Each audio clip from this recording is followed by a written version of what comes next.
Hi friends, I am Shahzadi Ansari. Welcome to जाराज literature classroom. जैसा कि आप सबको पता होगा कि इस सेशन से न्यू एजुकेशन पॉलिसी लागू हो गई है, जिसमें ग्रेजुएशन 4 साल का और पोस्ट ग्रेजुएशन 1 या फिर 2 साल का हो गया है। मतलब जो भी स्टूडेंट 4 साल का ग्रेजुएशन करेगा उसका पोस्ट ग्रेजुएशन 1 साल का होगा, और जो स्टूडेंट ग्रेजुएशन 3 साल का करेगा उसका मास्टर वही 2 साल का रहेगा। जैसे पहले क्या होता था कि अगर कोई ग्रेजुएशन कर रहा है और उसने 1 या फिर 2 साल का ग्रेजुएशन कर लिया और फिर किन्हीं भी रीजन से, लाइक पर्सनल रीजन हो उसका या फिर कोई फाइनेंशियल प्रॉब्लम हो, उसने अपनी स्टडी बीच में ही छोड़ दी, तो उसको 1 या 2 साल के अंदर ही अपनी स्टडी कंटिन्यू करनी पड़ती थी। लेकिन अब न्यू एजुकेशन पॉलिसी में ऐसा नहीं है। इसके अकॉर्डिंग एक स्टूडेंट अपनी पढ़ाई 10 साल के बाद भी कंटिन्यू कर सकता है, क्योंकि इसमें 1 साल का ग्रेजुएशन कंप्लीट होने के बाद यूनिवर्सिटी आपको ग्रेजुएशन का सर्टिफिकेट दे देती है। मतलब अगर आपने 1 साल का ग्रेजुएशन कर लिया और आपको ग्रेजुएशन सर्टिफिकेट मिल गया, लेकिन तभी आपको किन्हीं वजह से अपनी पढ़ाई बीच में छोड़नी पड़ गई और आप 5 या फिर 10 साल के बाद भी अपनी पढ़ाई कंटिन्यू करना चाहते हैं, तो आप ये ग्रेजुएशन का सर्टिफिकेट दिखाकर सेकेंड ईयर में एडमिशन ले सकते हैं। वहीं दूसरा साल कंप्लीट होने पर यूनिवर्सिटी ग्रेजुएशन का डिप्लोमा देगी। फिर तीसरा साल कंप्लीट होने के बाद यूनिवर्सिटी आपको बैचलर डिग्री देगी। इस तरह से आपको 3 साल कंप्लीट होने के बाद बैचलर की डिग्री मिल जाएगी।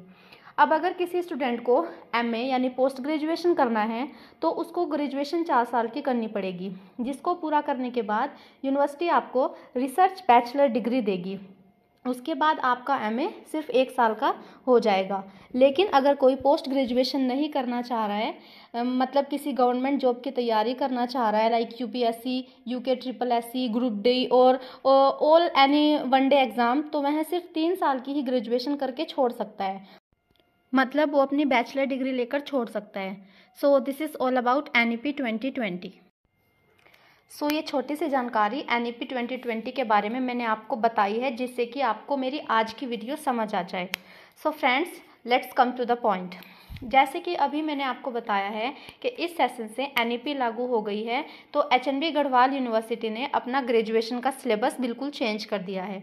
तो मेरी आज की वीडियो का टॉपिक बीए इंग्लिश के सिलेबस को बताना है, और इस वीडियो में हम सिर्फ बीए फर्स्ट सेम इंग्लिश के सिलेबस को देखेंगे, और नेक्स्ट वीडियोज़ में भी बाकी हम सभी सेमेस्टर्स के इंग्लिश के सब्जेक्ट को देखेंगे। ओके, सो सेमेस्टर 1 में इंग्लिश के पेपर का नाम प्रोज है, और इस पेपर में टोटल 5 यूनिट्स हैं।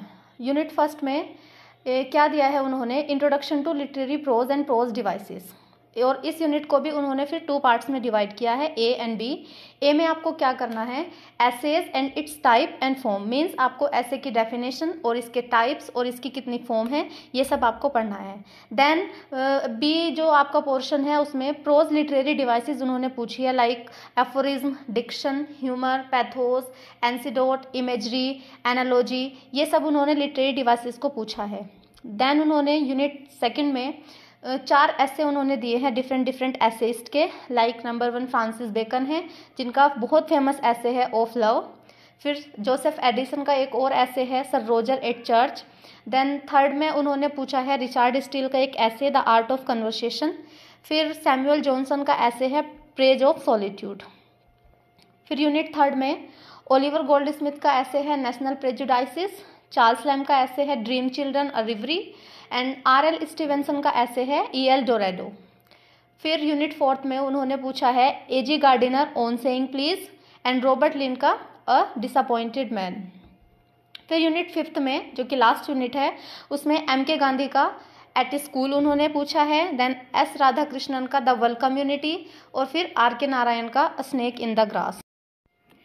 So that's all about today's video. अगर आप इस सिलेबस में से किसी भी टॉपिक पर कोई वीडियो बनवाना चाहते हैं तो कमेंट बॉक्स में मुझे बता सकते हैं, और अगर किसी को इस सिलेबस में कोई नोट्स चाहिए तो आप मेरा टेलीग्राम चैनल ज्वाइन कर सकते हैं, जिसका लिंक मैंने डिस्क्रिप्शन बॉक्स में दे दिया है। Okay, thanks for watching, and if you like my video then do like, subscribe and share. Thank you so much, bye.